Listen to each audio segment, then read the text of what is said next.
Hello friend, this is Mukesh from Unacademy. आज हमारे सामने बैठी हैं प्रज्ञा जी, और जिन्होंने यूपी पीसीएस 2018 में डिप्टी कलेक्टर की रैंक पाई है। एक बहुत बड़ा मकाम जो है हासिल किया है अपने आप में, और आज ये जो है एक प्रेरणा की स्रोत बन गई हैं। चलिए, सबसे पहले जो है प्रज्ञा जी, आपका बहुत बहुत स्वागत है कि आप जो है अन अकेडमी के प्लेटफॉर्म पे आए। तो सबसे पहले हम जानना चाहेंगे कि ये आपकी जर्नी जो है कहाँ से स्टार्ट आई, कब से आपने इंस्पिरेशन ली कि मुझे सिविल सर्विस करनी है? बताइए इसको जरा।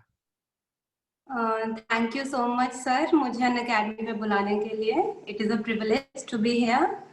एंड मेरी जर्नी स्टार्ट हुई, आप कह सकते हैं, मैं बहुत छोटे से आईएएस ऑफिसर बनना चाहती थी। आई मीन सिविल सर्विसेज में जाना चाहती थी। तो मैं बहुत छोटे का सपना है ये। तो मैंने 10th तो मैंने यहीं से किया, क्राइस्ट किंग स्कूल से। मैं टूंडला से बिलोंग करती हूँ। टूंडला एक छोटी सी जगह है आगरा के पास। मोस्टली लोग नहीं जानते हैं, खैर यूपी तो जानते होंगे। थोड़ा छोटी सी जगह है, प्यारी सी। तो मैं टूंडला से बिलोंग करती हूँ और मैं यहीं से 10th किया है। फिर उसके बाद मैंने केंद्रीय विद्यालय से मैंने 12th किया है। फिर मैंने Miranda house university of Delhi से मैंने ग्रेजुएशन किया है। उसके बाद मैंने पोस्ट ग्रेजुएशन किया है और लास्ट ईयर ही मेरी बीए कंप्लीट हुई है। तो इसी बीच मैं तैयारी भी कर रही थी यूपीएससी की और पीसीएस की भी। तो अब finally I have been selected and I have this tag of professional success attached with my name finally. So thank you. तो जो आपकी जो ग्रेजुएशन थी वो किस किस सब्जेक्ट में थी? मैंने बीए प्रोग्राम किया था। तो बीए प्रोग्राम में क्या होता है, कई सारे सब्जेक्ट्स पढ़ते हैं। तो मेरे पास हिस्ट्री था, ज्योग्राफी था, इंग्लिश था, हिंदी था, human rights, gender, environment, disaster management, बहुत सारे सब्जेक्ट्स होते हैं। तो मैंने इसीलिए ये कोर्स चूज किया था ताकि मुझे बहुत ही वाइड नॉलेज मिले, हर चीज के मिले, जो मुझे आगे जाके यूपीएससी में, पीसीएस में काम आए। तो ऐसे तो मेरा बहुत अच्छा ग्रेजुएशन का एक्सपीरियंस था मिरांडा हाउस का। तो I think that has really helped me in grooming me and everything. Okay. तो वो, और जो हमारा जो जीवन होता है उसमें काफी लोग अपने अपने तरीके से सफलता को हासिल करते हैं, लेकिन कुछ सफलता ऐसी होती है जो एग्जाम्पल बन जाती है, और आपकी सफलता भी एक ऐसी है जो एक एग्जाम्पल बन जाती है। तो इस तरह की सफलता के पीछे काफी हमें कठिन परिश्रम करना पड़ता है, पूरा खून पसीना बहाना पड़ता है। तो आपका क्या क्या कठिन परिश्रम था? ये जर्नी आपकी तैयारी की कैसे रही? ये पूरा डिटेल में बताइए एकदम मेरे को, जिससे सबको पता चले कि कितनी मेहनत चाहिए यहाँ पे। सर एक्चुअली ये बहुत अच्छा क्वेश्चन है और सच में ये ऐसे टाइप क्वेश्चन है, मैं कहूँ तो यूपीएससी की भाषा में। बिल्कुल। तो एक्चुअली मेरी यात्रा ये प्रॉपर ग्रेजुएशन के बाद से मैंने पढ़ाई चालू रखी है अपने, बिकॉज मेरे पापा को पढ़ाई में बहुत ज्यादा यकीन है कि इंसान की पढ़ाई नहीं रुकनी चाहिए कभी भी। तो मैंने पढ़ाई जारी रखी अपनी और साथ में मैं तैयारी कर रही थी। तो ये जो फेज है, तो इसमें ये बहुत ही विचित्र फेज है। इस फेज का like there is nothing like this phase. What a student goes through in this phase, that is very different. And जो होता है इस फेज में केवल वही जान सकता है, बाकी कोई नहीं जान सकता, नोबडी। तो मैं अगर बोलूं तो मेरे साथ ऐसा हो रहा था कि मेरा कुछ कुछ मार्क्स से रह जाता था। जैसे एक बार मेरा मतलब जो 17 वाला पीसीएस का था, वो मेरा भी 1 नंबर से रुक गया था। अच्छा। तो ये जो 1 नंबर से रुकना होता है, और फिर मैंने 2017 में आईएएस का मेंस लिखा था। तो मेरे मेंस में 400 मार्क्स थे। मेरे एसए में 143 मार्क्स थे। आई मीन मेंस में इन द सेंस जीएस की जो 4 पेपर्स है उनमें मेरा 400 था और ऐसे में 143 था। मेरे ऑप्शनल जो तब मेरा ज्योग्राफी था उसमें मेरे काफी कम मार्क्स थे, 202 थे केवल। तो उस वजह से I just missed the cut off by 25 marks. तो जब वो आया था रिजल्ट कि मेरा केवल 25 नंबर से रुका है, तो आई जस्ट कुड नॉट, मुझे समझ नहीं आ रहा था कि ये क्या हो रहा है। तो इट्स लाइक ये यात्रा ऐसी है ना कि आप बहुत पास होते हैं सक्सेस के, एंड सडनली समथिंग हैपेंस और आप बहुत ऊपर से बहुत नीचे आपको पटक दिया जाता है, and you have to start from scratch, zero से। यहाँ इस पूरे फेज में कहीं भी ऐसा नहीं है ना कि कुछ मिल जाए तो आप ठहर जाओ और आपको लगे कि हाँ कुछ मिल गया है। आपका प्री क्वालिफाई हो गया, that does not make any sense अगर मेंस क्वालिफाई नहीं होता है। मेंस हो गया तो इंटरव्यू में आपका रुक गया है तो रुक गया है, फिर आपको जीरो से अगले साल फिर स्टार्ट करना पड़ेगा। और ये चीज हैंडल करना, इस पूरे दौरान अपना इमोशनल स्टेट को स्टेबल बना के रखना, जो जिंदगी से आपको मोहब्बत थी, जैसे आप इंसान हमेशा से रहे हैं वो उस तरह के इंसान बने रहना, this is very difficult and I have been through this and I know each one of us who is in this journey, we all go through this and it is extremely difficult but it is worth it finally. Like I cannot believe कि मुझे अभी भी यकीन नहीं होता कि मैं वो जो बाउंड्री थी मैं उसके इस पार अब फाइनली खड़ी हो गई हूँ। मतलब मुझे अभी भी सपना जैसा लगता है because I am so used to being, ये इस पार हो गया ना, हम हर बार रह जाता है, एक नंबर से रह गया तो रह गया, लाइक कुछ नहीं, then there is absolutely nothing, you cannot do anything about it, you have to फिर से इंट्रोस्पेक्ट करना पड़ता है, फिर से देखना पड़ता है कि अच्छा अगर अभी भी नहीं हुआ तो क्या होने के लिए क्या करना है, गलती क्या रह गई, यू नो आपके पूरे अस्तित्व पर क्वेश्चन मार्क लग जाता है कि आप कर क्या रहे हैं इतने दिन से। एवरीबडी स्टार्ट्स क्वेश्चनिंग यू, आप खुद क्वेश्चन करने लगते हो, आपको खुद से लगता है कि यार कुछ तो प्रॉब्लम है, maybe I am not worth it, मतलब शायद मैं उतनी इंटेलिजेंट नहीं हूँ या हो सकता है मैं उतनी मेहनत नहीं कर पाती हूँ, हर चीज गलती लगने लगती है आपको अपनी कि ये गलती कर दी वो गलती कर दी। हम ये भूल जाते हैं कि कोई जर्नी है, वो तो वैसे होगी ही, you have to go through it, there is no shortcut, but finally when you are this side then you have clarity कि अच्छा ठीक है ये जर्नी था, ऐसे होना था and it has given me a lot. उस फेज में आप ग्रो बहुत होते हैं, बहुत कुछ प्रैक्टिकल विजडम आपको मिलता है एंड वो बाउंड्री के इस पार आके ही समझ आता है कि हाँ it all made sense finally. जी सर। तो ये एकदम एकदम अनोखा और एकदम विचित्र जो है इंटरव्यू हो रहा है। इसमें सही में एक तरीके से जो हमारी पर्सनालिटी होती है ना वो बहुत मायने रखती है कि हम इस जर्नी के टाइम पे कितना मोटिवेट होते हैं, कभी कभी डीमोटिवेट भी हो जाते हैं, और बहुत ही कम एस्पायरेंट जो होते हैं जो इतने अच्छे तरीके से जो है इसे प्रस्तुत कर रहे हैं। तो मतलब जो है आपने भी जो है हर एक पत्थर को उठा के देखा है कि कहीं ना कहीं तो सफलता छिपी होगी, और लास्ट में वो पत्थर मिल ही गया जिसके नीचे सफलता बैठी हुई थी। बहुत अच्छा लगा। अच्छा, अब मेरे को थोड़ा जो है आजकल जो ट्रेंड चल रहा है कि अगर यूपी पीसीएस है तो आपको इंग्लिश मीडियम जरूरी है, हिंदी माध्यम वाले सक्सेस रेट बहुत कम लेके आ रहे हैं, तो इस पे अपना आप कुछ व्यू रखना चाहोगे? सर एक्चुअली मैं खुद इंग्लिश मीडियम से हूँ, लेकिन हिंदी मीडियम की मैं मतलब I will be honest, I will not मतलब आई विल बी ऑनेस्ट, मैंने अपने पापा की यात्रा देखी है। मेरे पापा मम्मी दे आर फ्रॉम विलेज, वो लोग गांव से हैं, इंग्लिश से दूर दूर तक कोई रिश्ता नाता नहीं है। तो मैंने अपने पापा की यात्रा, उनके अनुभव सुन के मैं बड़ी हुई हूँ। तो उनको अपनी लाइफ में हमेशा वो इंग्लिश ना आने की वजह से हमेशा वो पीछे रह गए, despite या in spite of being so much capable, so much, he is extremely intelligent, he is extremely wise, everything, but English नहीं आने की वजह से उनको वो नहीं मिला जो वो डिजर्व करते हैं। या हमेशा आज दिन तक ऐसा होता है कि इंग्लिश नहीं आती है तो कहीं ना कहीं आपको वो हो ही जाता है, आप पीछे हो ही जाते हैं, आपको कोई ना कोई नीचा दिखा देगा, ऐसे ही दिखा देगा, उनको शायद पता भी नहीं होगा कि ये ऐसा कुछ उन्होंने कर दिया, बट वो होती हैं चीजें। वो इतना ज्यादा ये बायसनेस इतना ज्यादा प्रिवेलेंट है कि मतलब एक्चुअली इंग्लिश क्लास का प्रतीक है यहाँ पे, वो केवल एक मातृभाषा नहीं है, वो क्लास का प्रतीक है। अगर आपको वो भाषा आती है तो you are classy, and if you don't तो सडनली आप इस तरफ है। तो ये जो दायरा है, ये जो है वो हर जगह व्याप्त है, आप किसी भी जॉब में हो या कहीं पे भी हो। तो इंग्लिश ना आने की वजह से नुकसान तो मैं डेफिनेटली कह सकती हूँ कि नुकसान तो हर बच्चे को या हर इंसान को होता है। आज के जो परिदृश्य जो चल रहा है उसमें बिल्कुल नहीं होना चाहिए, मैं बिल्कुल इसके अगेंस्ट हूँ, बिल्कुल नहीं होना चाहिए, क्योंकि वो केवल भाषा है, let it be just a language. उसको क्लास से एसोसिएट करने का या फिर किसी की बैकग्राउंड से या कुछ भी उसको भारी बनाने की जरूरत नहीं है, वो केवल कम्युनिकेशन की एक भाषा है, दैट्स इट, उतना ही रहना चाहिए। बट ऐसा नहीं है। तो यूपीएससी और पीसीएस की अगर मैं बात करूं तो आंकड़े तो हम देख ही रहे हैं कि हाँ उनका कम हो रहा है, रिप्रेजेंटेशन उनका उनका सिलेक्शन कम हो रहा है, सब कम हो रहा है, तो ये हो रही हैं चीजें। लेकिन मैं जो एडवाइस करना चाहूंगी हिंदी मीडियम के बच्चों को कि मेहनत करें, अपने हिस्से का काम करें। जैसे आपने गुंजन सक्सेना मूवी देखी हो,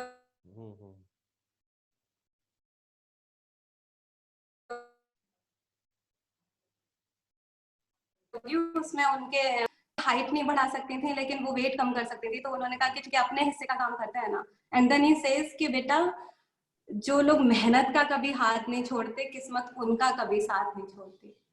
सो I think that is a bigger force, that is something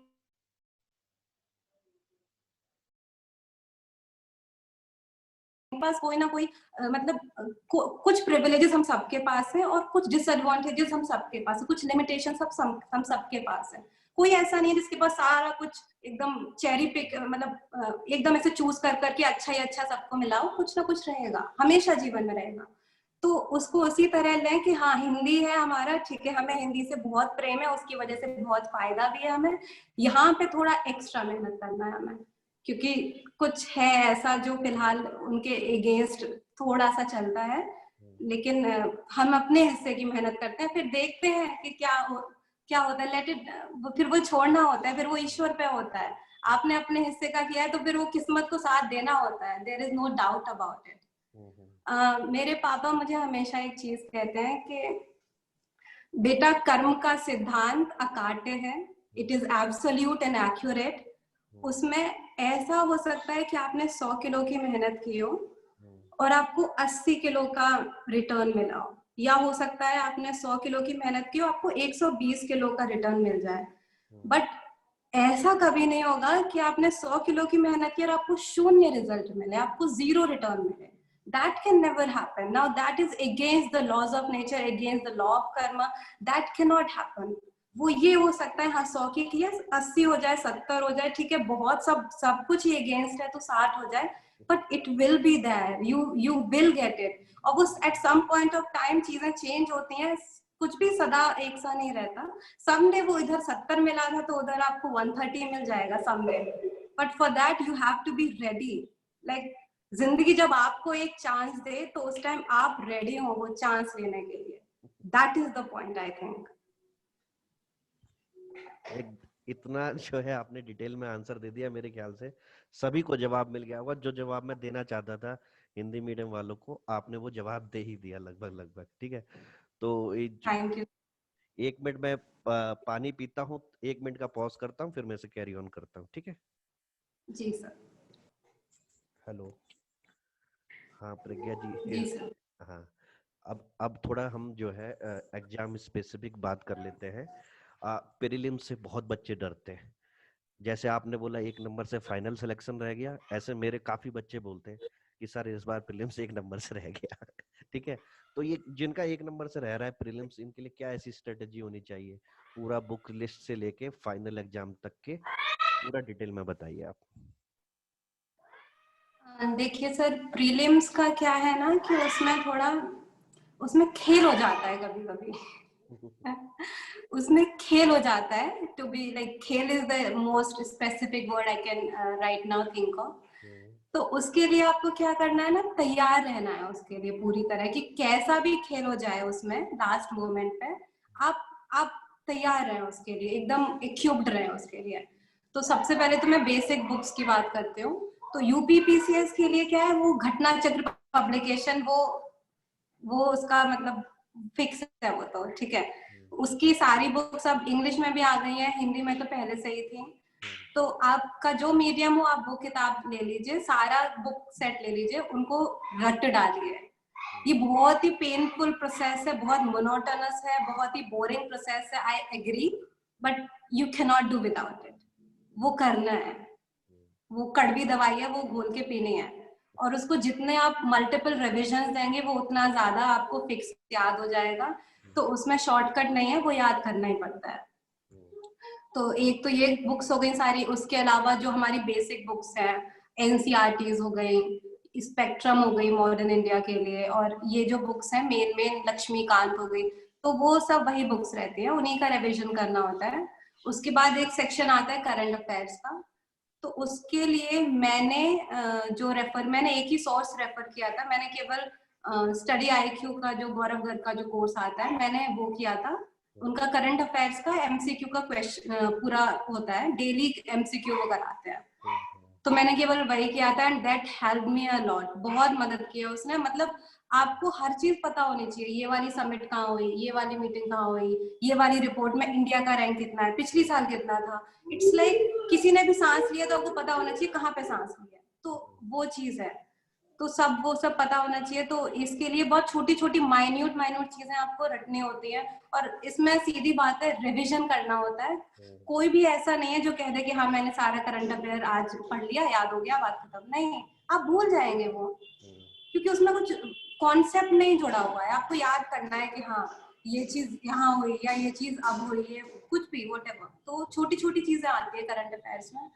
और तो यही है बेसिक यूपी का जो प्री है। और अभी एक्चुअली क्या है ना कि यूपी पीसीएस हमारा जो आयोग है वो संक्रमण के दौर में है, ठीक है, वो ट्रांजिशन फेज में है। वो जैसे पहले थे और अब जैसे होने जा रहे हैं, जिस प्रोसेस में वो लगे हुए हैं, वो अभी चल रही है, वर्क इन प्रोग्रेस है। तो इसलिए कभी भी कुछ भी चेंज हो सकता है। तो पहले जैसा प्री का पेपर आता था, अब काफी चेंज हो गया। पहले घटना चक्र से सीधे उठ के चीजें आ जाती थी, अब ऐसा नहीं होता है। लेकिन अभी भी उनका रेलेवेंस, अभी हम इस स्टेज में नहीं आए कि उनका रेलेवेंस एकदम खत्म हो जाए। आपको पुराने घटना चक्र इन द सेंस कि आपको पुराने पेपर्स आने चाहिए। पुराना कोई भी सवाल है वो रिपीट हो रहा है तो आपका गलत नहीं होना चाहिए, क्योंकि जो बच्चे हैं जो कई सालों से तैयारी कर रहे हैं उनका गलत नहीं होगा। आप नए बच्चे हैं और आपने नहीं ये सब पुराना याद किया तो आपका गलत हो जाएगा। यू लूज दैट 1 मार्क जो किसी का नहीं कटेगा। तो जो गलतियां बचाई जा सकती हैं वो बचानी चाहिए फ्री में। दैट्स इट, उतना ही है। आप बार बार पेपर्स लगाइए, और एक पॉइंट ऑफ टाइम के बाद हर पेपर निकलता है। वो एक फेज होता है जब तक कुछ नहीं निकलता है, और उसके बाद फिर सब निकलता है। तो बस धैर्य रखना चाहिए, दैट इज द वर्ड, धैर्य, the painful patience, that's it. कुछ और नहीं कर सकते उसमें। दैट वो यात्रा है, वो यात्रा तो चलनी ही पड़ेगी। यू कैन नॉट उसको गायब करके, उसको जंप करके नहीं आप पहुंच सकते। तो प्री का तो यही प्रोसेस है। ओके, तो जैसे कि मतलब एक डॉक्टर होता है ना, डॉक्टर उसके पास सारी बीमारियों का इलाज होता है, तो मुझे भी लग रहा है कि जो मैं एसडीएम कम डॉक्टर से बात कर रहा हूँ, जैसे सिविल सर्विस के एस्पायरेंट की सारी बीमारियों का इलाज है। तो लगे हाथ एक बीमारी का इलाज और पूछ लेता हूँ। क्लास में बहुत जी सुनता हूँ बच्चों के द्वारा कि सर हम जो है हमें सब कुछ याद हो जाता है, हिस्ट्री बड़ी बोरिंग लगती है, और हिस्ट्री सर कहाँ कहाँ से पढ़े समझ में नहीं आती। तो मैं तो उनको डांट डांट के परेशान हो गया कि यार अगर तुम्हें इस लाइन में रहना है तो हिस्ट्री से बैर नहीं करना है, ठीक है ना। ऐसे बच्चों के लिए आपके पास है कुछ इलाज? सर एक्चुअली जो हमारा ह्यूमन माइंड है वो कहानियों के लिए बना है, वो फैक्ट्स के लिए मुझे नहीं लगता कि उतना ज्यादा इक्विप्ड है। होगा बिकॉज साइंटिस्ट होते हैं तो सबका अलग अलग होता है, पर मुझे ऐसा लगता है कि कहानियां बहुत अपीलिंग होती हैं, वो टिक जाती है दिमाग में।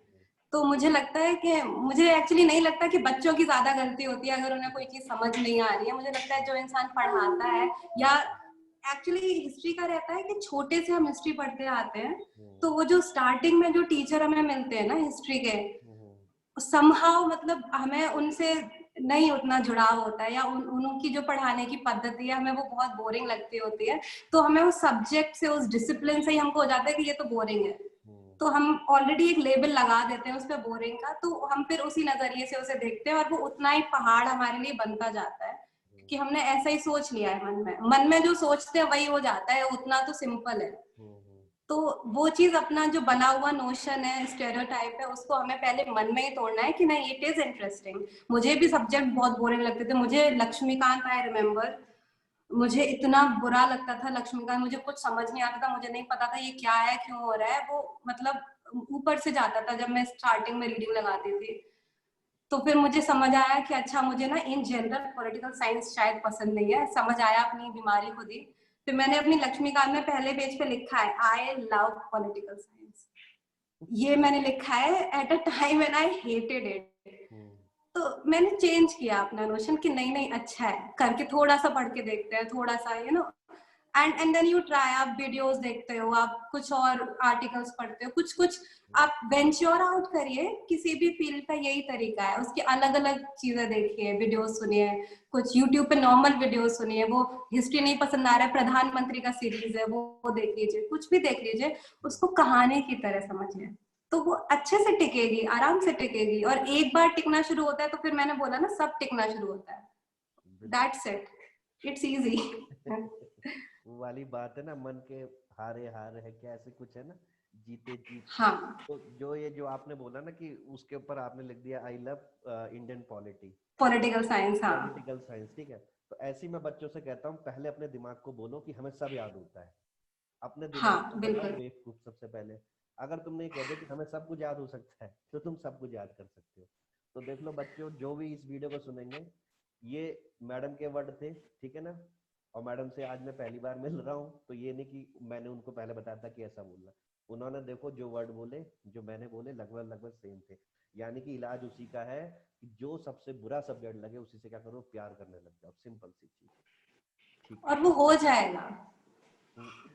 भाई तो मैं तो ये मानता हूँ, जिंदगी में दो शादी होती है।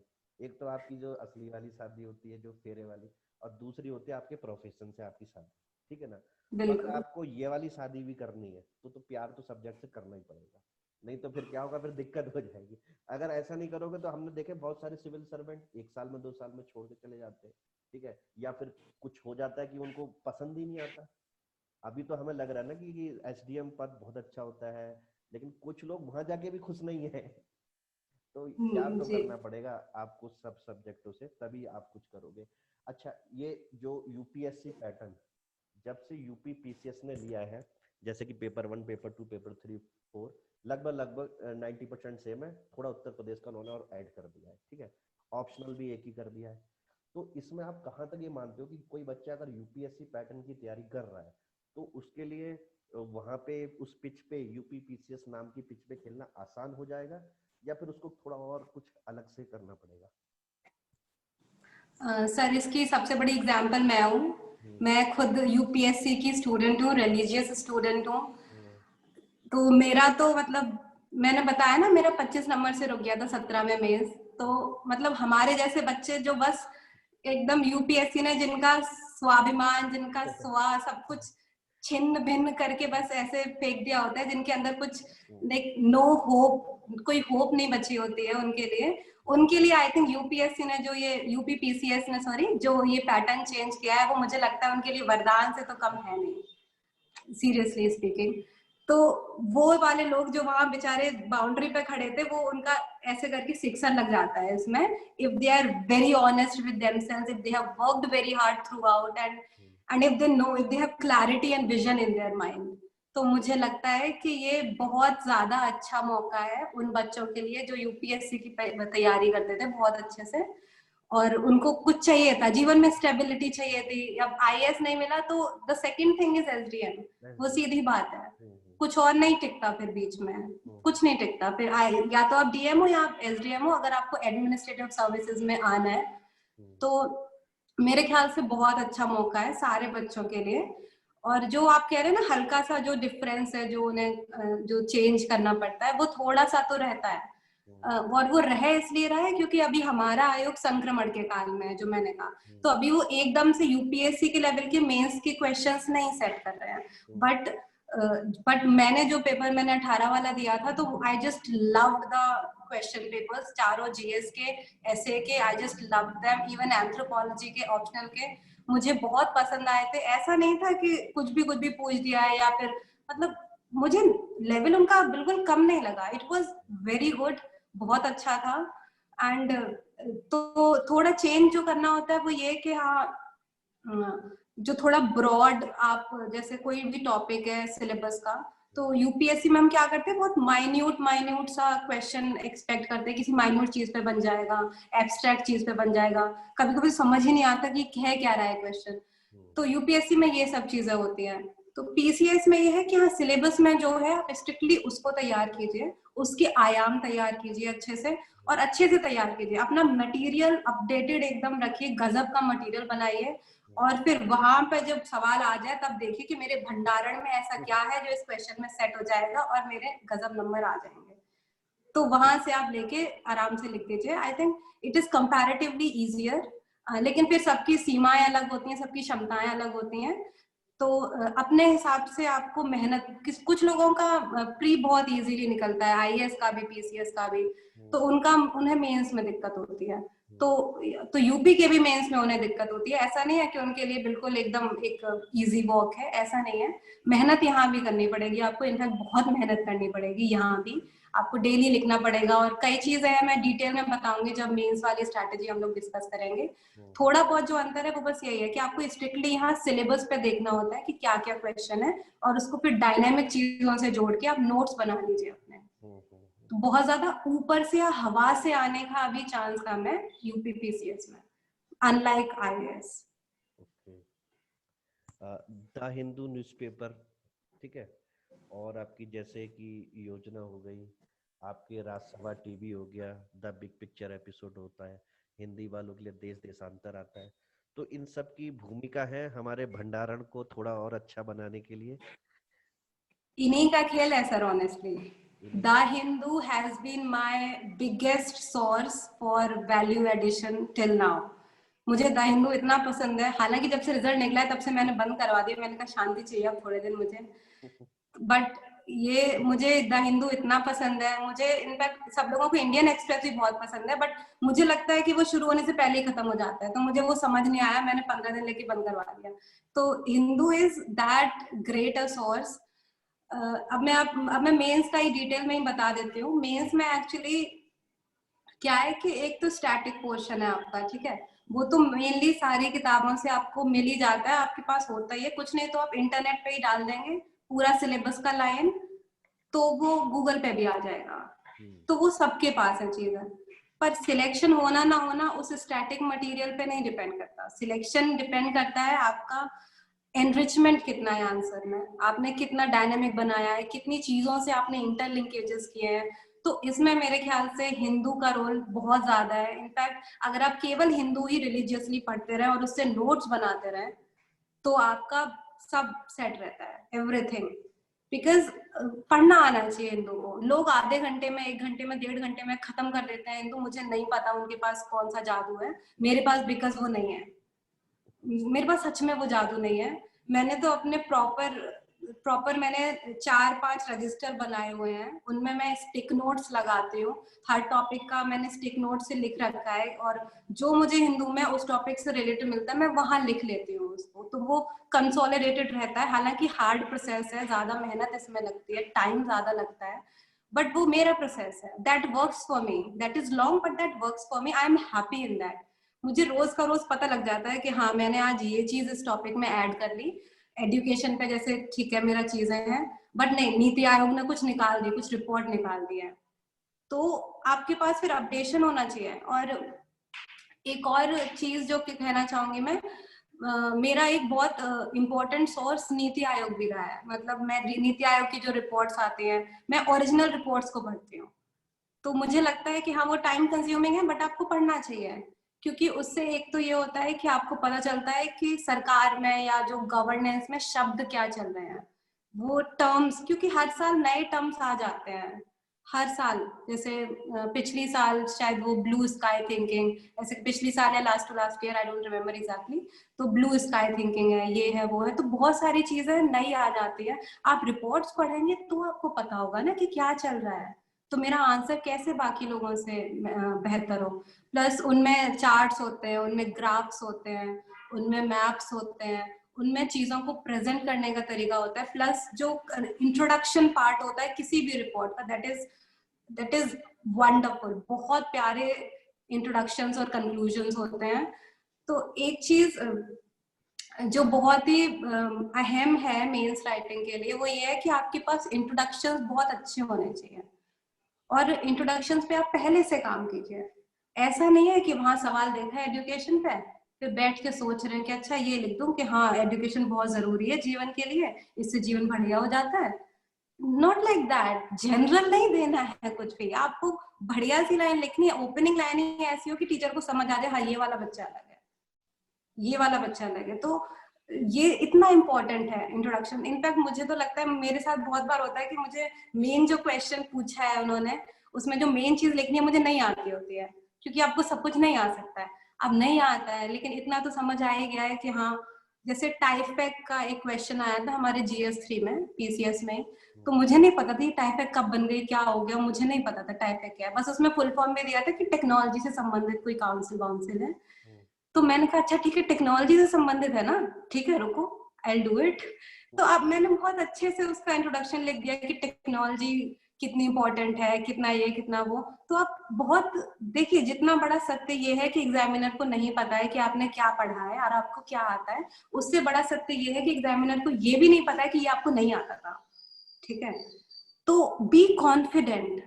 आप इंट्रोडक्शन ही इतना बढ़िया दे दीजिए, कॉन्फिडेंस से दे दीजिए, घबराइए मत। पहली लाइन में उसको लग जाएगा कि इसको तो नहीं आता है, नहीं, अच्छे से दीजिए।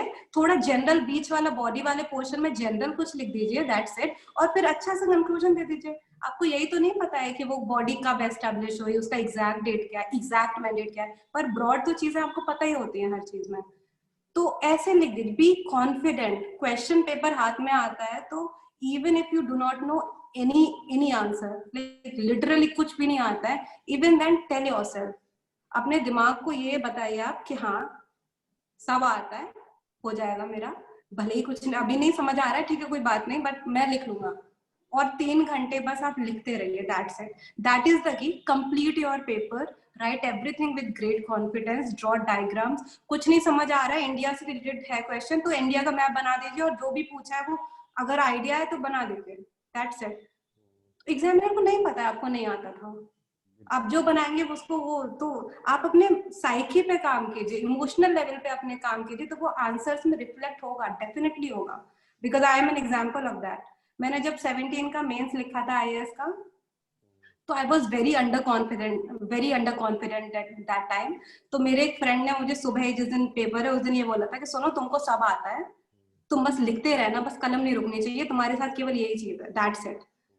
एंड दैट थिंक जस्ट वो सीप इन हो गया, वो होता है कुछ क्षणों का, वो सीप इन हो गया मुझ में। And I just road. बहुत मेरे ऐसे में 143 मार्क्स है, मुझे अभी भी यकीन नहीं होता है 143 मेरे आ गए, रात भर सोई नहीं थी मैं, इतनी एंग्जाइटी थी मुझे, तो वो आ गए। GS3 में मेरी 128 मार्क्स है, मुझे अब लगता है कि अच्छा कैसे आ गए, वो इसीलिए आ गए, भले ही नहीं आती थी चीजें, आई हैड दैट कि हाँ मुझे आता है, मैं बस कलम नहीं रुकनी चाहिए, दैट्स इट। हर क्वेश्चन को अटेम्प्ट कीजिए, नहीं आता है उसको भी अटेम्प्ट कीजिए, सिंपल थिंग्स। और कुछ और जो महीन महीन बातें होती है वो याद रखनी चाहिए, लैंग्वेज पे काम करना चाहिए, जो भी मीडियम है आपकी भाषा अच्छी होनी चाहिए, ग्रामेटिकल एरर्स नहीं करने चाहिए, जेंडर सेंसिटिव लैंग्वेज होनी चाहिए, हर जगह ही यूज करने की जरूरत नहीं है, मतलब आप सकते, आप पर्सन कर सकते हैं, ह्यूमन कर सकते हैं, तो वो जेंडर सेंसिटिव आपकी भाषा होनी चाहिए। किसी एक्ट की बात कर रहे हैं कि ये वाला एक्ट आया, तो एक्ट का ए कैपिटल होना चाहिए, हाउस मतलब पार्लियामेंट वाली बात करें तो हाउस का एच कैपिटल होना चाहिए। ये बेसिक चीजें हैं विच मेक अ डिफरेंस, क्योंकि अगर आपने हाउस का एच छोटा बना दिया तो टीचर को समझ आ जाएगा क्या है, इसको ये नहीं पता है कि वो हाउस है, वो इंडियन पार्लियामेंट की बात हो रही है या लेजिस्लेचर की बात हो रही है। तो ये छोटी छोटी माइन्यूट चीजें हैं, वो याद रखनी चाहिए। और जो मैंने पहले भी बताया कि इंट्रोडक्शन और कंक्लूजन आपको पहले से, आपके पास सेंटेंसेस होने चाहिए प्यारे प्यारे। आप हिंदू का यही इम्पोर्टेंस है कि उसमें बहुत अच्छे लोग लिखते हैं, बहुत अच्छी एक्सप्रेशन होती है, आप वहां से एक्सप्रेशन सीखिए, अपनी भाषा पे काम कीजिए, दैट इज एक्सट्रीमली इम्पोर्टेंट। निबंध में इसीलिए शायद लोगों के नंबर नहीं आते हैं क्योंकि वो एक्सप्रेशन पे, फ्लो पे काम नहीं करते हैं। तो वो न्यूज़पेपर केवल इसलिए नहीं है कि आपको करंट अफेयर्स पता चलता है, नहीं, न्यूज़पेपर इसलिए भी है कि आप ग्रो करें, आपकी लैंग्वेज ग्रो करें, और जो आपको अच्छी लगे चीजें वो नोट कीजिए, जो भाषा अच्छी लगी, जो सेंटेंस फॉर्मेशन अच्छा लगा, आपको अगर नहीं पता था कि इस चीज को ऐसे लिख सकते हैं, तो अब वो नोट कीजिए, वो सब रिवाइज कीजिए, फिर वो आपकी भाषा में आ जाएगा, वो आपको निबंध में काम आएगा, एथिक्स में काम आएगा। इन जनरल आपको जिस क्वेश्चन में कुछ भी नहीं आता है, उसमें वो भाषा काम आ जाएगी, that is the thing. Plus उसको सब्सटैंशिएट कीजिए, आपके पास हर चीज के आंकड़े होने चाहिए, हर चीज के फिगर्स होने चाहिए, डेटा होने चाहिए, चीजों की ग्राफ पहले से बना के रखिए, मैप्स पहले बना के रखिए। वहां पे आपको सोचना नहीं है कि इसमें अच्छा ऐसे क्या करेंगे, नहीं, आपको पता है क्या ऐसा कुछ पूछा है तो ये बना दो, बात खत्म। That's it, because you have to be very quick. Lightning की मतलब स्पीड ऑफ लाइट से काम करना होता है, वरना वो छूट जाएगा पेपर। अच्छा, ये पेपर में डबल पेन यूज कर सकते हैं? लोग कहते हैं ब्लैक अंडरलाइन करें तो। नहीं, मैं तो एक ही पेन यूज करती थी, और ये वाला पेन है, ये यही मैं हर जगह यूज करती हूँ, यही कौन सा? यही चल रहा है मेरा बहुत टाइम से। V5 हाँ है? हाँ, ये V5 है। हाँ, ये यही यूज करती हूँ मैं। इसमें बस एक नुकसान ये है कि इसमें पानी गिर जाए तो सब फैल जाता है, बट मुझे कोई नहीं मिला अभी तक इसका सब्स्टिट्यूट जो इतना स्मूथ चले और इतना सही से मेरी भाषा मतलब लैंग्वेज राइटिंग आ जाए। तो मैं ये यूज करती थी, कुछ ब्लैक पेन भी कभी नहीं यूज किया, पेंसिल वेंसिल कलर वलर कुछ भी नहीं यूज किया। बस ये याद रखना है कि आपको हेडिंग्स देने हैं, डेफिनेटली ब्लॉक लेटर्स में आप हेडिंग्स दीजिए, अंडरलाइनिंग्स कीजिए, कोटेशंस लिखिए, उनको अंडरलाइन कीजिए। आपका प्रेजेंटेशन इज द की, क्योंकि पढ़ के तो सब आते हैं, दैट्स इट। टीचर को ये भी नहीं पता है कि आपने क्या पढ़ा है, तो उसको आप जो लिख के आएंगे उसको वही पता होगा। तो प्रेजेंटेशन इज द की, इसलिए आप भूल जाइए उस टाइम कि आप कौन है, आपने कितना पढ़ के आप आए हैं। आपको पता होना चाहिए कि क्षण में जीना है। यहाँ इंडिया में शाहरुख खान एक जगह कहते हैं कि बस ये 70 घंटे जी भर के खेलो, दैट्स इट। तो वो 3 घंटे जी भर के लिखो, do your best and enjoy the process. I right, मुझे बहुत पसंद है लिखना, मैं इसलिए मेंस में मैं बिल्कुल 6 घंटे आराम से लिखती हूँ। तो मुझे लगता है कि आपको प्रैक्टिस बहुत अच्छी हो और आपको पसंद है ये प्रोसेस, तो you will sail through somehow. थोड़ा टाइम लग सकता है, थोड़ा दिक्कत हो सकती है, बट एक दिन गाड़ी पार होनी होती है। एक एक अच्छे निबंध के लिए क्या क्या चीजें हमें करनी चाहिए और किन किन चीजों से हमें दूर रहना चाहिए? 750 वर्ड का हमें लिखना है, 3 ऐसे लिखने हैं। निबंध में सबसे पहले तो जैसे आप अपना सिलेक्ट बहुत ध्यान से कीजिए टॉपिक, कि ये वाला लिखना है, ये वाला छोड़ना है। फिर जो सिलेक्ट हो गया उसमें 15-20 मिनट मैं देती थी तीनों का रूपरेखा बनाने में। तो क्योंकि उस टाइम क्या होता है ना, जब सुबह सुबह निबंध का पेपर मिलता है और आप जैसे टॉपिक्स देखते हो और सिलेक्ट करते हो टॉपिक्स, तो एकदम से बहुत सारे थॉट्स आने शुरू हो जाते हैं। बहुत सारे आपको लगता है ये वाला पॉइंट लिख देंगे इसमें, वो वाला लिख देंगे, तो वो मिस नहीं होने चाहिए। वो आपको तुरंत के तुरंत सारे लिखने हैं अपने। वो पीछे एक रफ पेज का दिया भी होता है, वहां पे सारा फ्रेम आप बना लीजिए, ये करेंगे, और उसके बाद फिर लिखना शुरू कीजिए। और उसकी निबंध की जो प्रोसेस है वो ऐसा नहीं है कि वो एक दिन में आ जाएगी आपको। निबंध के लिए सबसे अच्छी, सबसे जो मुझे इम्पोर्टेंट चीज लगती है कि आपकी राइटिंग बहुत अच्छी होनी चाहिए। बहुत अच्छी इन द सेंस, लोग मेंस के लिए कहते हैं कि लेजिबल राइटिंग होनी चाहिए, पढ़ने में आ जानी चाहिए, दैट्स इट। बट लॉजिकली आप सोच के देखिए कि किसी इंसान की राइटिंग मतलब केवल पढ़ने में आ रही है इतनी अच्छी, और किसी इंसान की मोती जैसे अक्षर है, एक एक अक्षर समझ आ रहा है बस, तो टीचर क्यों नहीं उसको नंबर ज्यादा देगा? आई मीन ये तो लॉजिकल है ना कि हाँ, जिसकी अच्छी राइटिंग होगी और जिसने बहुत अच्छे से चीजें प्रेजेंट किया और मैटर बहुत सॉलिड है, ऑब्वियसली उसका एज रहेगा। तो मेरे ख्याल से बच्चों को हैंड राइटिंग पे काम करना चाहिए, उसको अच्छा बनाने की कोशिश करनी चाहिए। बहुत ज्यादा इन्वेस्ट नहीं करना है टाइम उसमें, वो नॉर्मल आप बस वो जो है ना कि आपको क्षण में रहना होता है, be in the present moment. तो जब आप आंसर राइटिंग कर रहे हैं, जब आप लिख रहे हैं, निबंध लिख रहे हैं, तो आप क्षण में रहिए, अपना अक्षर देखिए आप कि आपका आर कैसा बन रहा है, वो आर के जैसा लगता भी है कि वो एस का जैसा लगता है। तो आप अक्षरों पे ध्यान दीजिए, एक दिन में एक अक्षर का वो रखिए कि अच्छा ठीक है, आज मैं आर आर के जैसा ही बनाऊंगा, एस के जैसा नहीं बनाऊंगा। तो धीरे धीरे करके आपकी राइटिंग ऑटोमेटिकली सुधर जाएगी, अगर बहुत बेकार राइटिंग है तो थोड़ा सा काम करना चाहिए। एक्चुअली मेरे अपने एक फ्रेंड हैं, मेरे और उनके सोर्सेज बहुत सिमिलर थे, हमारी पढ़ाई करने का तरीका सिमिलर था, सेम ही सब कुछ, लाइक ऑलमोस्ट साथ में ही पढ़ते थे। तो उनका मेंस नहीं क्लियर होता है कभी। तो उनका रीजन यही है, जो मुझे अभी तक समझ आया, वो लिखते बहुत मैटर अच्छा होगा, बट मेरी इच्छा नहीं, वो आंसर भेजते हैं तो मेरी इच्छा नहीं होती है चेक करने का। तो मुझे लगता है कि जब मैं नहीं चेक कर रही हूँ बीइंग अ फ्रेंड, तो जो एग्जामिनर है वो क्यों उनको मेहनत करके पढ़ेंगे और उनको नंबर देंगे। तो ये चीजें हैं, these are practical nuances, you have to work on it, वरना दिक्कत होती है। तो पहली चीज ये है, राइटिंग का असर पड़ता है, मैं मानती हूँ कि डेफिनेटली असर पड़ता है। आप काम कीजिए, थोड़ा थोड़ा कीजिए, लेकिन कीजिए। एक तो राइटिंग हो गया, उसके बाद निबंध के लिए, निबंध एक प्रोसेस है, उसके लिए आपको डेली अटेंटिव रहना होता है। I think awareness, that's the word. आप जब भी हिंदू में पढ़ रहे हैं कुछ भी, तो कुछ भी आपको लग रहा है ना कि अच्छा है, निबंध में आ सकता है, जीएस में नहीं भी आएगा, पर अब निबंध में आ सकता है, तो आप उसको छोड़िए मत, उसको लिखिए अच्छे से। जो मैंने पहले भी बताया कि सेंटेंस कैसे बनाया है, फ्लो जो है वो सब आना चाहिए। उसके अलावा कोटेशंस का बहुत रोल है।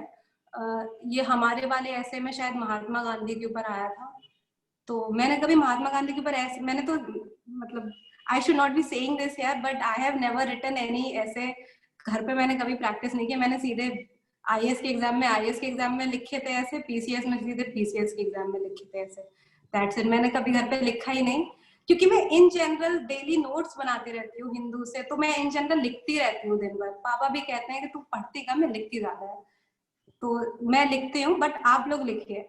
तो वो हर चीज नोट कीजिए जो हिंदू में आ रही है, जो भाषा के लिए अच्छी है। उसके अलावा कोटेशंस की मैं बात कर रही थी, तो जब भी आपको कोटेशन मिले जो अच्छा है, आप उसको लिखिए, सारे कोटेशंस एक जगह रखिए, और उनको केवल निबंध में ही नहीं यूज करना है। मैंने जीएस के सारे पेपर्स में मैं कोटेशन भर भर के अच्छे से लिख के आई थी।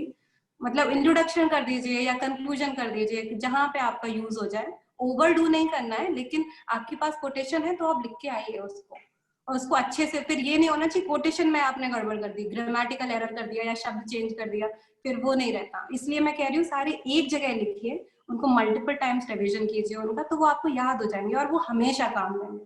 Quotations and data, these are two things which will always give you an edge. Data का मैंने साथ में बता ही रही हूँ मैं कि डेटा आपको आना चाहिए सारी चीजें। उसके अलावा जो हिंदू के अलावा जो एक और सोर्स जो मैं रेफर करती थी, वो था down to earth. Down to earth एक मैगजीन है, सुनीता नारायण मैम की है, वो हिंदी में भी आती है, वो इंग्लिश में भी आती है, और मुझे वो बहुत पसंद है। I just love it. उसमें इतना ज्यादा आंसर एनरिचमेंट और निबंध के लिए उसमें इतना मटेरियल होता है कि आप उसमें उससे प्रॉपर नोट्स बना सकते हैं। उसमें एग्जाम्पल्स होते हैं, उसमें केस स्टडीज होती हैं, सब कुछ होता है। प्लस उनका यूट्यूब चैनल भी है, अगर आपको बहुत ही पढ़नी नहीं है मैगजीन, केवल बस चाहिए सक्सेस स्टोरीज चाहिए, केस स्टडीज चाहिए, तो आप उनके यूट्यूब चैनल में से देख लीजिए। तो इट्स लाइक हिंदू मान लीजिए सब लोग पढ़ भी रहे हैं, बट डाउन टू अर्थ नहीं पढ़ रहे हैं, तो आप वहां से एनवायरनमेंट के लिए बहुत अच्छा है, ट्रैवल के लिए बहुत अच्छा है। तो ये चीजें हैं निबंध में, बस फ्लो होना चाहिए, दैट्स द थिंग। एब्रप्टली चीजें नहीं एंड होनी चाहिए, एब्रप्टली नहीं स्टार्ट होनी चाहिए, और वो हो जाता है। You practice it, you get it. उसमें ऐसा नहीं है कि आपने बहुत अच्छा निबंध लिखा है पर वो नंबर नहीं आएंगे, वो आएंगे, they will come, things will happen eventually. अच्छा, पेपर 4 एथिक्स, इसमें भी बच्चे डरते हैं कि क्या किया जाए क्या नहीं किया जाए, तो आपने किस किस सोर्सों को लिया था और आपका क्या सजेशन रहेगा? एथिक्स का तो एक्चुअली मुझे भी नहीं समझ आया कि क्या किया जाए इसका, अभी तक मुझे नहीं समझ आया। I am still figuring it out. But एक चीज जो मुझे लगा सही है वो ये कि बच्चों जो सिलेक्टेड बच्चे हैं उनके आंसर्स आप पढ़िए, विजन पे या किसी पे भी इनकी आंसर कॉपीज मिल जाती हैं, तो वो उनके बच्चों के आंसर्स पढ़िए, उससे आपको आइडिया मिल जाएगा कि हाँ क्या पढ़ते हैं, कैसे लिखते हैं। तो that is one very big big source. और लेक्सिकन है, उसको पढ़ना होता है। हालांकि मुझे ज्यादा मजा तो नहीं आया उसको पढ़ने में, बट उसको पढ़ना होता है, तो सब लोग को मैं ये बोलूंगी कि पढ़िए उसको, नोट्स बनाइए, पढ़िए, थियरीज वगैरह करिए कि हाँ थियरी का कोई क्वेश्चन आ गया तो वो गलत नहीं होना चाहिए, और एग्जाम्पल्स वगैरह उसके लिए रेडी होने चाहिए। तो वो आप बच्चों की जब कॉपीज पढ़ेंगे तो you will have an orientation, आपका बन जाएगा, पर्सपेक्टिव बन जाएगा कि हाँ कैसे करें उसको। तो एथिक्स के लिए, और प्लस कोटेशंस वगैरह दे विल कम हैंडी। तो उसका इतना ही मुझे समझ आया है, ज्यादा मुझे समझ आया नहीं है कि कैसे करना है। कभी कभी उसी चीज से नंबर ज्यादा आ जाते हैं, कभी कभी उसी से कम आ जाते हैं, तो उसकी माया I have not been able to decode yet. Okay okay okay. तो काफी डिटेल में हमने ये सब चीज जानी। एक सेशन और रखेंगे, मुझे लग रहा है ये वीडियो देखने के बाद बच्चों की डिमांड आएगी कि मैडम का ऑप्शनल क्या है, और ऑप्शनल की दवाई चाहिए होगी उनको, ठीक है? तो एक बार हम आपसे और भी टाइम लेंगे, ऑप्शनल के लिए अलग से वीडियो बनाएंगे, ठीक है? अब इस पूरी जर्नी में अगर मैं कहूँ कि आप किसको श्रेय देना चाहोगी, कि जिनसे आपने प्रेरणा ली, वो चाहे आपने घर वाले हो सकते हैं, घर के बाहर भी हो सकते हैं, तो कौन था आपकी प्रेरणा का स्रोत? एक्चुअली इसकी बहुत लंबी लिस्ट है। इसकी भी लंबी लिस्ट है। मुझे लगता है सबसे कम क्रेडिट मेरा है, सबसे कम मेरा है, और मुझसे ज्यादा इनफैक्ट सारा का सारा बहुत सारे लोग हैं जिन्होंने मेरी यात्रा को एक सक्सेसफुल यात्रा में कन्वर्ट किया है। आई मीन सक्सेस एक्चुअली बहुत ही, मतलब मैं ये चीज कहना चाहूंगी यहाँ कि यहाँ पे मैं कोट अनकोट सक्सेस यूज कर रही हूँ word, professional success to be specific, क्योंकि सक्सेस बहुत बड़ी चीज है, बहुत बड़ी चीज है। आप खुश हैं तो यू आर सक्सेसफुल, उसमें it is a very subjective thing. तो यहाँ पे मैं यूज करूँ कि हाँ मैं प्रोफेशनली सक्सेसफुल हूँ, वो चीज मैंने अचीव की है। तो ये तो प्रॉपर एक यात्रा है ही है, मैंने जैसा बताया है आपको। तो इसमें सबसे बड़ा क्रेडिट तो ऑब्वियसली मेरे पेरेंट्स का है। सबके पेरेंट्स अच्छे होते हैं, बट मेरे पेरेंट्स का क्या है कि being a girl actually it is very difficult, things are extremely difficult, everything is against you, everything. तो मैं दिल्ली एक ही साल, मतलब मैंने मिरांडा से ग्रेजुएशन किया, उसके बाद एक साल में दिल्ली रही, फिर मुझे वहां मन नहीं लगा, मुझे नहीं अच्छा लगा, तो मैं घर आ गई वापस। तो मैं घर पे ही मैंने सेल्फ स्टडी की है। और आपने बहुत कम बच्चे देखे होंगे जो घर पे पढ़ते हैं, क्योंकि घर में बच्चे काम में ही लगे रहते हैं, टू बी ऑनेस्ट। घर में काम ही खत्म नहीं होते हैं, बच्चों को काम मतलब ऑब्वियसली करना पड़ता है, बट मुझे पढ़ने दिया गया शांति से कि तुम पढ़ो, तुम्हारा होगा सिलेक्शन। उनका जो फेथ है, I mean, I still don't know whether I deserve the kind of parents that I have got. That faith, that hope, and अब सब लोग कहते हैं कि मैंने कभी हिम्मत नहीं हारी and all that, but सच ये नहीं है। I have been very hopeless. मेरी सारी उम्मीद खत्म हो गई थी। इनफैक्ट जैसे जीसी लियोंग में हम पढ़ते हैं ना, वेदरिंग होती है, इरोजन होता है, ये डेन्यूडेशन होता है। तो ऑनेस्टली ये फेज ऐसा है ना कि आपकी अपनी सोल का इरोजन हो जाता है। You change as a person. I used to be a very happy soul, and things happen, ऐसा ऐसा हो जाता है, आप बहुत, you are putting in everything you have into something and you are not getting results.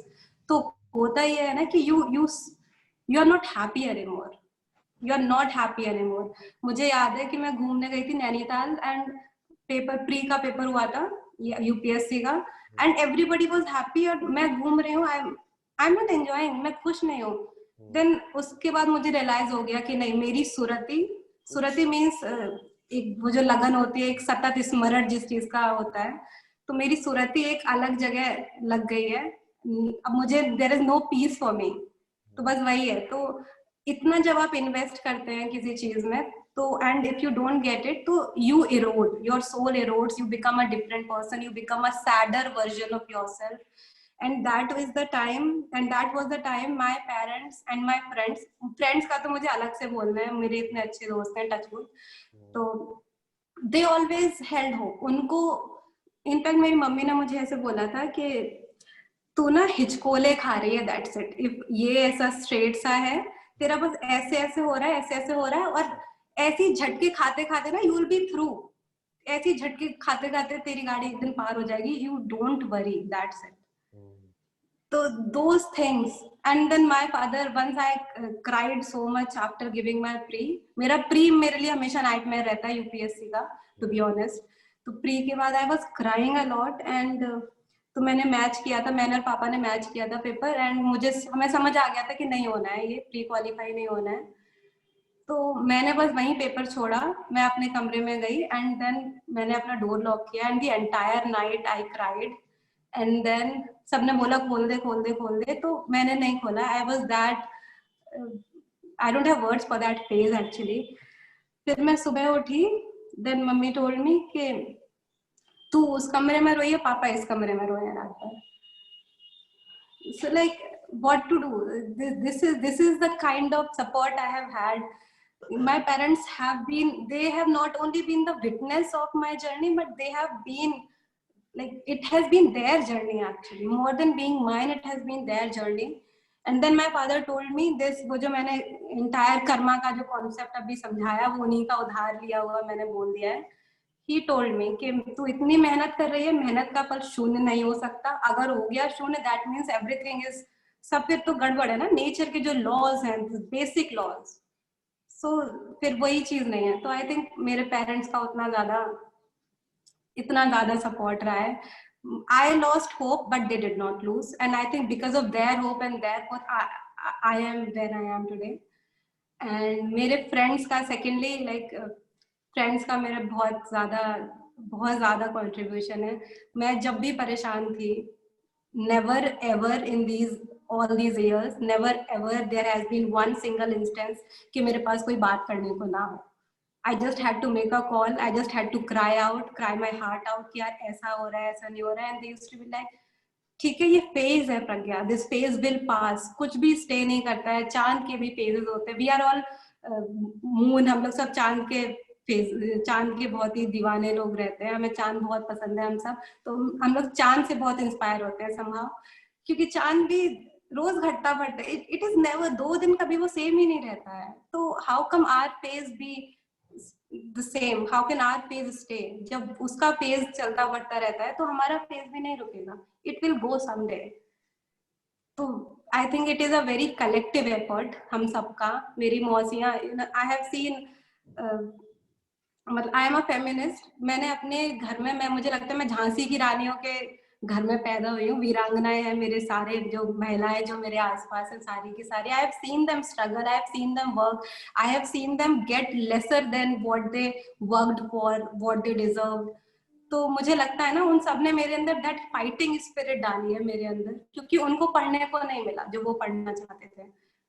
तो उन लोगों को नहीं मिला. तो मेरी परवरिश उस पीढ़ी ने की है जिसको खुद महिला या लड़की होने के नाते खरपतवार या वीड जिसको कहते हैं ना, मेन क्रॉप कुछ और होता है, weed they just grow and you have to eliminate them, that's it. तो वो खरपतवार की तरह लड़कियों को यहाँ ट्रीटमेंट मिलती है, उनको नहीं बनने दिया जाता है जो वो बन सकती हैं. तो उस पीढ़ी ने मेरी परवरिश की and they made sure that I get what I deserve, because they thought कि इट इज इम्पोर्टेंट. तुम आगे जाओगे तो there will be a lot of people will be inspired from you, and they didn't give up on me. So I have a बहुत लंबी list है मेरे credits की. मेरे फ्रेंड्स, मेरी फैमिली, मेरी मौसी लोग, मेरे like literally so many people. तो I think it is, so I'm really thankful to, मेरे पास शब्द नहीं होते. I just don't know what to say, but I'm just happy कि हाँ I got all of that and I'm thankful actually. बहुत ही अच्छा लगा, एकदम अनोखा इंटरव्यू. मेरे ख्याल से पूरे ये जो है जो YouTube के इतिहास का पहला इंटरव्यू होगा जिसमें किसी ने इस तरीके से एक एक पॉइंट की बारीकियों को समझाने की कोशिश करी है. अब अगर आप और भी कुछ कहना चाहते हैं तो एस्पायरेंट से कह सकते हैं. वैसे मैं एस्पायरेंट से ये रिक्वेस्ट करूंगा कि जब भी आप ये वीडियो देखेंगे तो अगर आपको लगता है कि मैडम से और भी कुछ पूछना है तो आप कमेंट बॉक्स में लिख सकते हैं कि भैया और कौन कौन से वीडियो बनवाएं, क्योंकि मुझे नहीं लगता कि इनके पास कोई ऐसी चीज है जिसकी दवाई ना हो. ठीक है, तो ये जो अब इनको हम डॉक्टर प्रज्ञा के नाम से भी बुलाया जा सकता है. ठीक है, मानद उपाधि दे देते हैं अनअकैडमी की तरफ से इनको. मतलब हर चीज का अगर हम टू बी सीरियस भी देखें इस इंटरव्यू को तो हर एक पॉइंट को बहुत ही लहजे से, बहुत ही शानदार तरीके से समझाया, गंभीरता को लेके. एक ऐसी पर्सनालिटी हमें भी अपनी बनानी पड़ेगी तब जाके जो है हम इतनी बड़ी जो है एक, मैं कहता हूँ खाई है एक तरीके से, उस खाई में के ऊपर एक रस्सी बांध रखी है, उस पर हम चल रहे हैं. आप गिर भी सकते हो, पास भी हो सकते हो. एग्जैक्टली ना. तो अब लास्ट में आप एस्पायरेंट को क्या कहना चाहोगे? ठीक है, तो अब आपकी बारी. कुछ और दो है दवाई दे दीजिए. पैरासीटामोल तो दे ही दिया आपने, बच्चों का बुखार उतार दिया, बाकी दवाई भी दीजिए. एक चीज जो मैंने जीसी लियोंग में एक पिक्चर है, उसमें बायोलॉजिकल वेदरिंग का एक फोटो है. उसमें एक उसमें पौधा मतलब पेड़ दिखाया है, पौधा दिखाया है और उसकी जड़ें जो रॉक है उसके भीतर जाती है, उसको बायोलॉजिकल वेदरिंग कहते हैं. तो ये जब मैंने ये देखा ना तो I was so touched bye it and मुझे तब समझ आया कि जिंदगी की जिद कितनी बड़ी चीज होती है. वो पत्थर है सारे, but you know the trait of life, the inherent trait of life is to survive at any cost, under any circumstance. तो जिंदगी इतनी जिद्दी होती है कि कहीं भी पत्थर है, कुछ भी है, ठीक है, कोई कंडीशन नहीं है जिसमें आप जिंदा रह सकते हो, बट इट पेव्स इट्स वे. वो अपने क्लॉज निकालती है एंड वो इट जस्ट वो सब हटा के एंड इट लिव्स ऑन.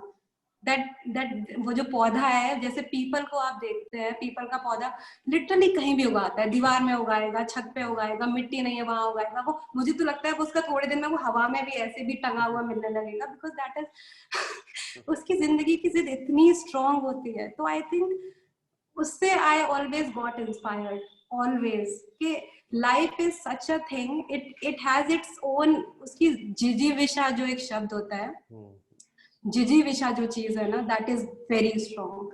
तो लाइफ का अपना एक ट्रेट है कि it moves on, it finds it way, however difficult life is seeming to you right now, आपको कितना भी मुश्किल ये फेज लग रहा हो, बट ऑलवेज रिमेम्बर कि हाँ वो पौधा पत्थर में भी खिल जाता है proper proper. So why will you not?